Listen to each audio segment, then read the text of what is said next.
Good morning बच्चों।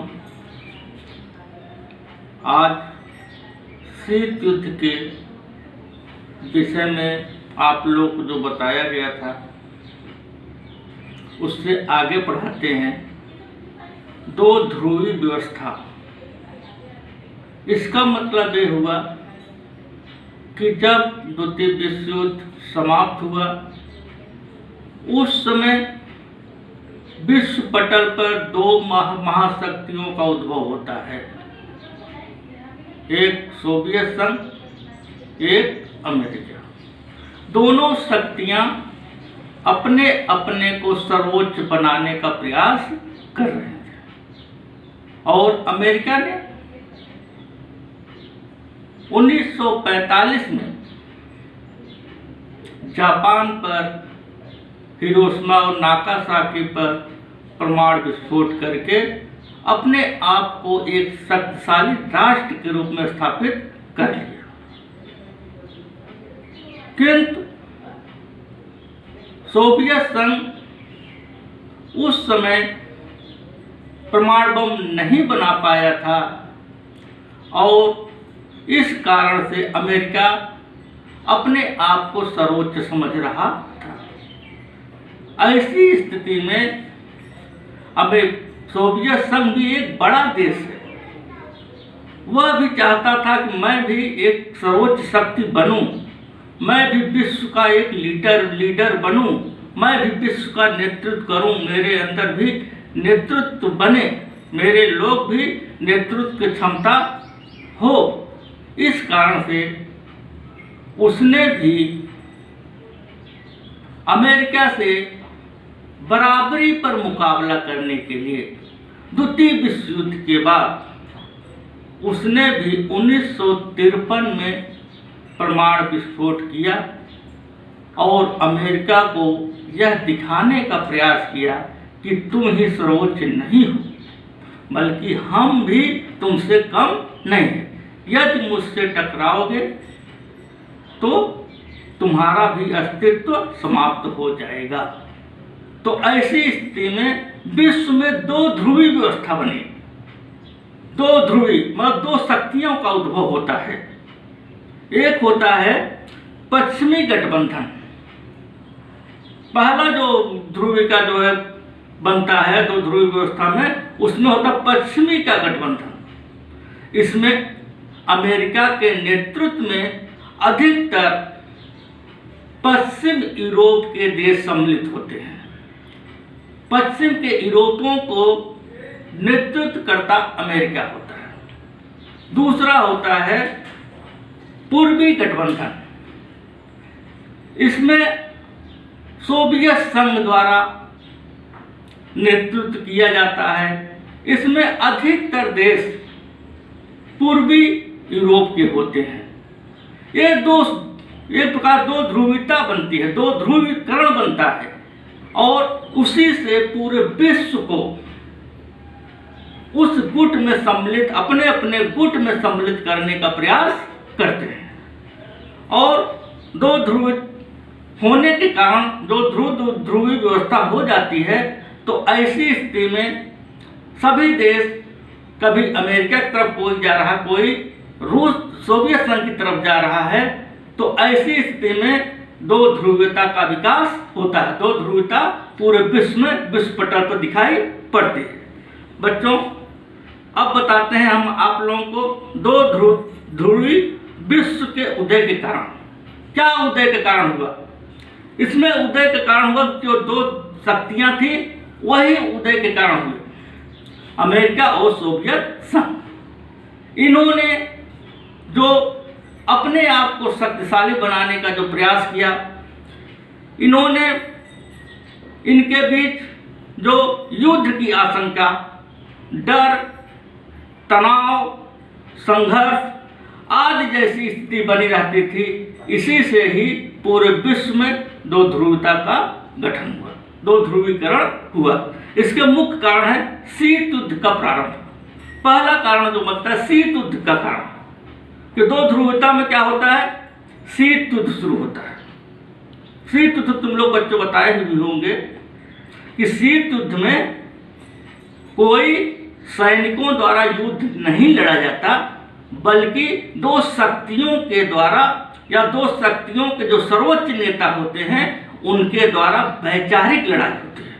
वैचारिक का मतलब समझ रहे हो बेटा, कि वैचारिक का मतलब विचारों की लड़ाई होती है। हम तुमसे कम नहीं हैं और एक दूसरे को आंख दिखाने का प्रयास किया जाता है और एक दूसरे को अपने शक्ति को दिखाने का प्रयास किया जाता है। अपने जो है मिसाइल, अपने बम, अपने परमाणु बम, अपने तोप या अपने विभिन्न प्रकार के विपन्न मिसाइल को दिखाकर या उसको जो है दिखाकर एक प्रकार से उनके ऊपर दबाव बनाने का प्रयास किया जाता है। तो ऐसी स्थिति में शीत युद्ध में दोनों शक्तियों द्वारा एक प्रकार वैचारिक लड़ाई लड़ी गई। दूसरा कारण बनता है बेटा महाशक्ति बनने की होड़। महाशक्ति का मतलब समझ रहे हो कि दोनों शक्तियां जो दोनों गुट थे उनमें महाशक्ति मतलब हम तुमसे सर्वोच्च हैं, हम तुमसे कम नहीं हैं, दोनों के बीच महाशक्ति बनने की होड़ शुरू हो गई और उन्होंने अपने आप को शक्तिशाली बनाए रखने के लिए, बच्चों तुम जानते होगे, अणु बम भी बनाया।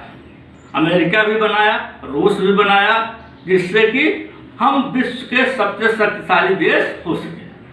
तो दोनों देशों के बीच एक प्रकार से महाशक्तिशाली देश या महाशक्ति बनने की होड़ शुरू हो गई। इसी कारण से पूरा विश्व जो है इन्हीं दोनों देशों के इर्द गिर्द घूम रहा है। कोई रूस की तरफ जा रहा, कोई अमेरिका की तरफ। रूस का मतलब होता है सोवियत संघ, कि कोई सोवियत संघ की तरफ जा रहा है, कोई जो है अमेरिका की तरफ जा रहा है। तीसरा बेटा होता पारस्परिक प्रतिस्पर्धा।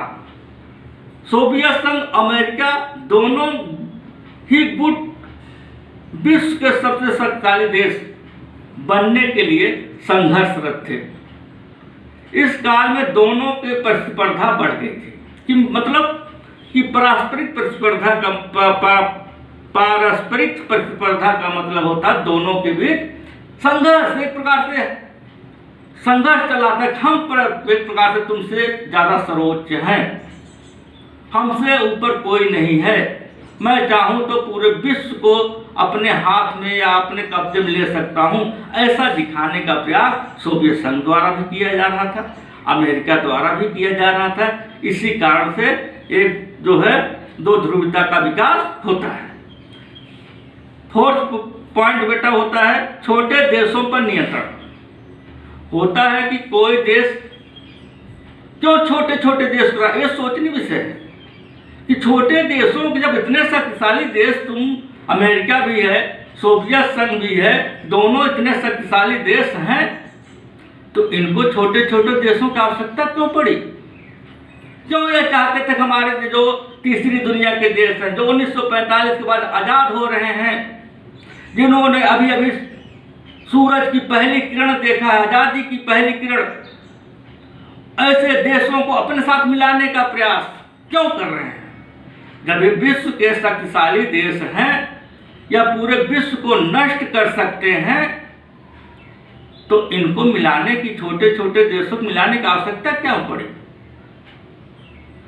तो इसकी मेन कारण है, इसका मुख्य कारण यह है कि इसलिए मिलाना चाहते थे कि जिससे इनकी भूमि पर अपने सैनिक, इनकी भूमि का प्रयोग करते हुए अपने सैनिक अड्डे, अपने हथियार और इनसे दोस्ती करके थोड़ी बहुत लालच देकर, जैसे इनको लालच दिया जाता था कि तुम हमारे साथ आओगे, छोटे देशों को लालच इसलिए है कि तुम हमारे साथ आओगे कि तुमको हम आर्थिक मदद देंगे, तुम्हारी हम रक्षा करेंगे, तुम्हें हथियार देंगे, या जो तुम भूखे हो, तुम्हारे पास अभी अन्न नहीं है, मैं उसको दूंगा। लेकिन उसके बदले यह बहुत बड़ी चीज इन छोटे देशों से ले रहे थे, इनके भूभाग पर अपना नियंत्रण बनाए रखना चाहते थे, इनके साथ इनके पास जो संपत्ति थी, कच्चे माल थे, उसका उपयोग करना चाहते थे और अपने सैनिक अड्डे, अपने जो है सेनाओं के लिए रहने के लिए वहाँ पर निवास बनाने का प्रयास करते थे। और उसके माध्यम से यदि वह किसी सोवियत संघ के नज़दीक है या अमेरिका के नज़दीक है, वहाँ पर हम जो है यदि वहाँ रख लेंगे तो उनको अच्छी तरह से टारगेट कर सकते हैं, निशाना बना सकते हैं। इस कारण से इन्होंने छोटे देशों को मिलाने का प्रयास किया।